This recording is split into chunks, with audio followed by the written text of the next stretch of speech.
अस्सलाम वालेकुम। देखिए, बड़े दुख की बात है कि मुफ्ती सलमान अजहरी साहब को बगैर इत्तला किए कि पुलिस वालों ने रिमांड के अंदर में ले लिया और उसके बाद में जो है तो उनकी केस एटीएस को सौंप दिया और गुजरात से एटीएस की पुलिस आकर उनको उठाकर ले गई पूछताछ के लिए।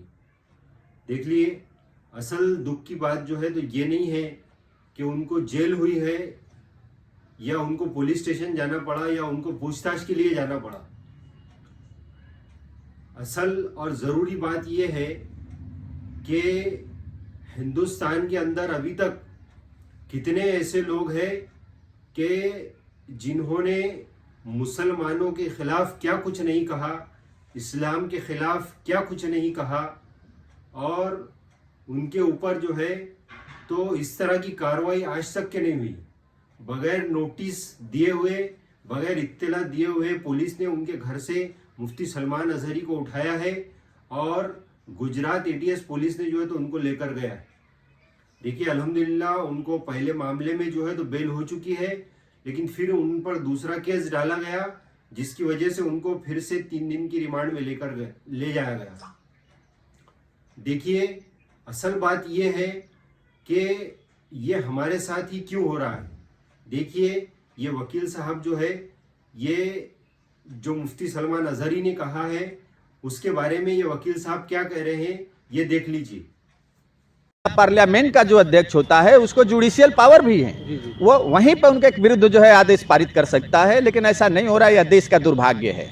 जिस तरह से देश के अंदर लोग भारतीय जनता पार्टी की सरकार है और ये शब्द कहने वाले भी उनके सांसद ही थे, और अब जिस तरह से मुफ्ती सलमान अजहरी को गिरफ्तार किया गया, गुजरात एटीएस ने किया, भाजपा की सरकार है वहाँ पर, तो क्या लगता है 2024 के चुनाव से पहले देश का सांप्रदायिक मुद्दे को चुनाव लड़ना चाहते हैं? भाजपा की सरकार का ही बात नहीं है, कहीं का भी जो है एटीएस का मतलब होता है कि वह जो है देश में आतंकवादी संबंधित कोई भी गतिविधि हो, है ना, चाहे देशद्रोह से संबंधित व्यक्ति हो, तो कहीं की भी जो है पुलिस जो एटीएस में जो तैनात है वह उसमें गिरफ्तारी कर सकती है। लेकिन यहाँ पे यह प्रकरण होता है कि क्या जो है जो मुफ्ती हैं उन्होंने क्या इस तरह का अपराध किया है, जो अपराध जो है एटीएस की जो है श्रेणी में इन्वेस्टिगेशन का आता है। बात यहाँ पे आती है, तो जो बयान है वो बयान देशद्रोह की श्रेणी में नहीं आता है अगर अन्य कड़ी कोई नहीं जुड़ती है।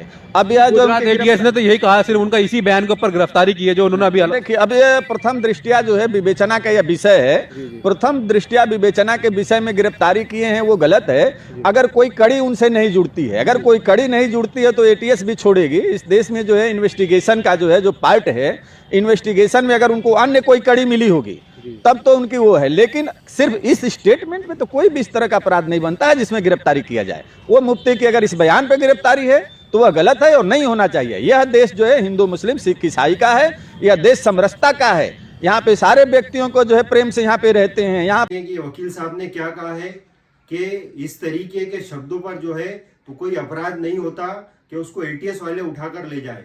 इसलिए मेरी आप लोगों से यही दरखास्त है कि हमारे साथ जो मुल्क में हो रहा है ये हमारे साथ नहीं होना चाहिए।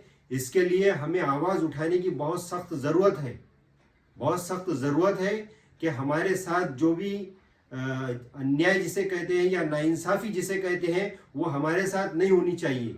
इसलिए मेरी आपसे गुजारिश है कि हम जो सोए हुए हैं, हमारा काम है कि हम अब सोना बंद कर दें और जो हमारे साथ में हो रहा है इसके खिलाफ हम आवाज़ उठाएं, और जो हमारे लिए आवाज़ उठा रहे हैं हमारा काम है कि हम उनके साथ खड़े रहें, कांधे से कांधा खंदा पेशानी होकर मिलकर जो है तो खड़े रहें और इनके आवाज़ में आवाज़ अपनी मिलाएं और अपने हक को हासिल करने की पूरी कोशिश करें। अब देखिए, ये सिर्फ ऐसा नहीं है कि पहली बार जो है तो किसी ने ऐसे अपशब्द कहे हैं या ऐसा बुरा भला कहा है। ये तो सांसद के अंदर भी मुसलमानों को क्या कुछ नहीं कहा गया है।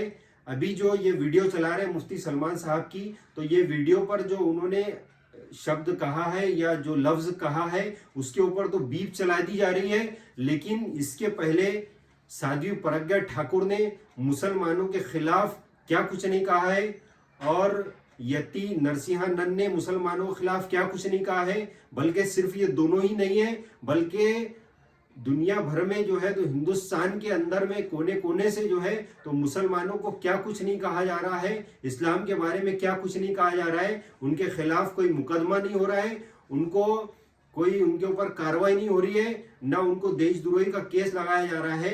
ये सिर्फ मुसलमानों के साथ ही क्यों हो रहा है? देखिए, ये साध्वी प्रज्ञा ठाकुर की और यति नरसिंहानंद की वीडियो देख लीजिए। तो हम भी सब्जी काटने वाले चाकुओं को जरा तेज रख लें, पता नहीं कब कैसा मौका आए।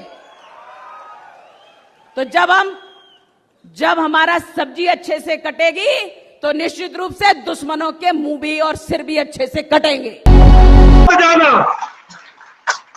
ज्यादा से ज्यादा बच्चे और अच्छे से अच्छे हथियार, यही तुम्हें बचाने वाले हैं।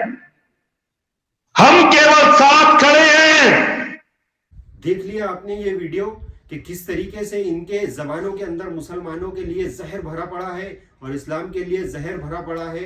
देखिए, ये तो मसला ऐसा हो गया है कि हम आह भी करते हैं तो हो जाते हैं बदनाम, और ये कत्ल भी करते हैं तो चर्चा नहीं होती। इसलिए हमको हमारे हक की लड़ाई खड़े होकर और खंदा पेशानी के साथ एक दूसरे के साथ मिलकर करना है।